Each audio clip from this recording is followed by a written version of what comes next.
மனசை கிளியர் பண்ணிட்டோம் அப்படின்னா இது சரியாயிரும். மனம்ங்கிறது என்னது? மனம் அப்படிங்கிறது புலன்களுடைய தொகுப்பு.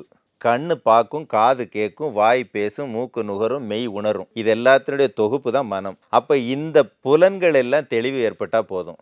மனம் தெளிவடையும். மனம் தெளிவடைஞ்சா போதும். செயல்கள் தெளிவடையும்.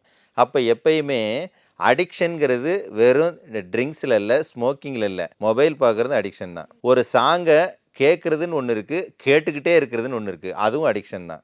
அப்போ அடிக்ஷன்லேருந்து வெளியே போகிறோன்னா மனசை டச் பண்ணால் போதும்.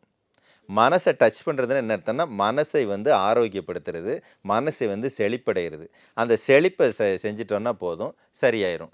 அப்போ எங்களுக்கு அதுக்கு முத்திரை சொல்லுங்க அப்படின்னு கேட்டால் இந்த இடத்துல தான் ஒரு பிரச்சனை வருது. என்னென்னா இவர் எதில் அடிக்ஷனாக இருக்காரு, எவ்வளோ வருஷம் அடிக்ஷனாக இருக்காரு, அதுக்கு என்னவெல்லாம் பண்ணியிருக்கிறாரு அப்படின்னா தான் அதை என்ன பண்ண முடியும், சரி பண்ண முடியுமா, இதுக்கு என்ன தீர்வு இருக்குங்கிற இடத்துக்கே நம்ம வர முடியும். அப்போ சில இடங்களில் பொது வெளியில் பொதுவாக இதுதான்னு சொல்லவும் முடியல. ஏன்னா நீங்கள் எதை அடிக்ஷனாக வச்சு கேட்குறீங்கன்னு எனக்கு தெரியல, யாருக்கு அடிக்ஷன் இருக்குங்கிறது எனக்கு தெரியல. நான் எப்படி அதை சொல்லிட முடியும்?